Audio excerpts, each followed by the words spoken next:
Magandang umaga mga idol. So mag-update tayo ng ating mga manok, 20 days na. So tingnan natin mga idol.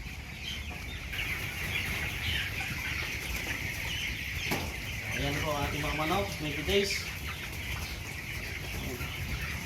Pinakain na natin yung mga tubig. Ayan. At ito mga idol yung ating mga manok, 20 days. Titibang tayo. Otak zero to.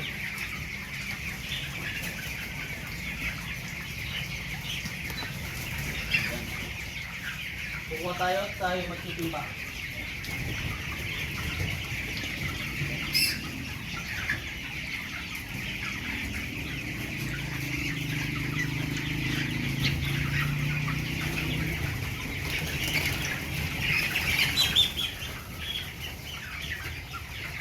Medyo mailap yung ating mga manok.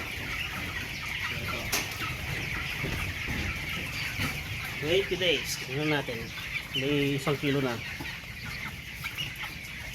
Wala pa. Meron na.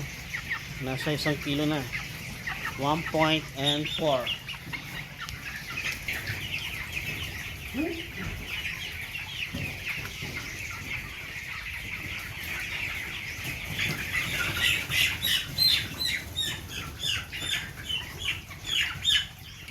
Bubulabog yung ating mga manok.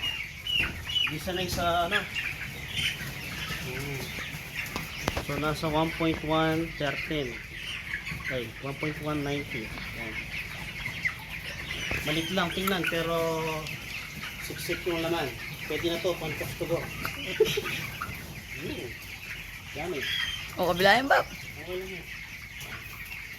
Tapos meron tayong ano dito, 200, tapos dito 200, doon 200 din. Tingnan nyo man yan, kulungan, walang amoy, walang langap.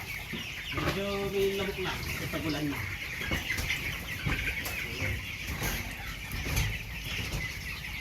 Cut. Cut yung cut. Do. Yan. Meron tayong patuluan ng tubig dito. Yan. Saka dito. Para hindi maubusan. Kahit na wala tayo dito eh. Meron na extra na tubig. Yan. Ginawawa na ng tubig. Yung ikot nila, bumabaksak sa tubig, kinakain ng mga isda. Yun lang.